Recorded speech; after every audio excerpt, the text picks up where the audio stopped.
maanta waxaan idin tusinayaa cunto ay Turkida caan ku yihiin magaceedana la dhaho Yelam qaabka ugu fudud gurigaaga ugu subsan kartid idin tusinaya wax badan indhahayga dhibtay laakiin habeen hore suubiyay masha Allah tabaaraka raxmaan waxaan meeshan kusoo qaatay hilib oo geel aan isticmaalo way adan aragtay hilib isticmaal hilib iyo toon iyo basal iyo kabsar caleen isku soo shiiday kadib taawada battery saliid waxa ku soo shubo dabkaaga soo saaro dhuxushaasna ha u bixina hawsha socoto fiidiyoga socdaa la keenay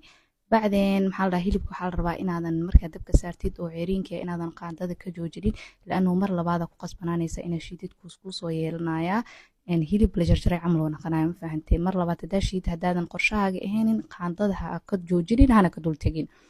كدب مركز سوج جبسيد هيلب كقيان ودلايا أما بيو دلايا ويلش بدنا وحسب يلا يابان لكن هيلبك لازم وإنه بيدلا إن بيهاس أودلان وإنه لقصدا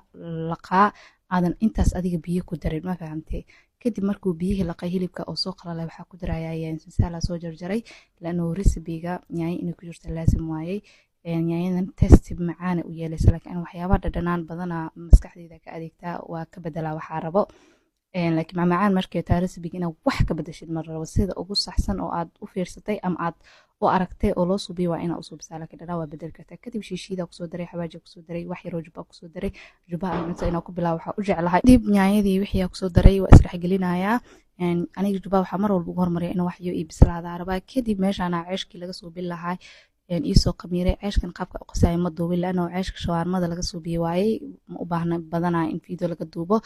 marna waa soo galiyay waxyaabaha ceeshkaas ka soo qasan waxa waaye wax yar oo leebita cusbo sokor iyo caano iyo biiqandac ka soo qasay aasaaskana waa ina biiqandac ku qastaa shay bur hada isticmaalaysid laazim waa leebitan muhiim ah ina ku qastid burkaas laakiin waxa ugu daray burkan Soomaaliya badanaa yaalo wuu daalan yahay aniga especially ka isticmaal leebita la'aan mabal isticmaali karaba aad u daalan yahay waa inuu khamiir hela laazim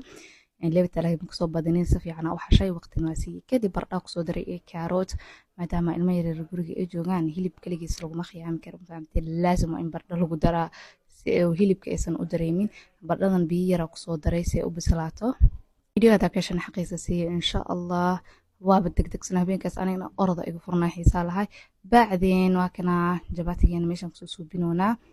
xabad koobaad taas ku soo baxday wax yar idinka tusinaya si aad u fahantaan ma fahanteen burka laga soo binaayo ama jabati geedka aad ka isticmaalaysid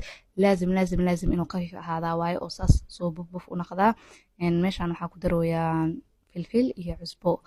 anigu filfil saaxiibana ma fahanteen waan isku dhamaatay suugada intaas ay hooshayda ku eg tahay waxa ku daray basal barbarooni ku daray intaas xoogaa ku hurinaya iyaga wixii saliid badan isticmaalaan iyaga saliid ay ka badiyaan ani laakiin maadaama habeen madow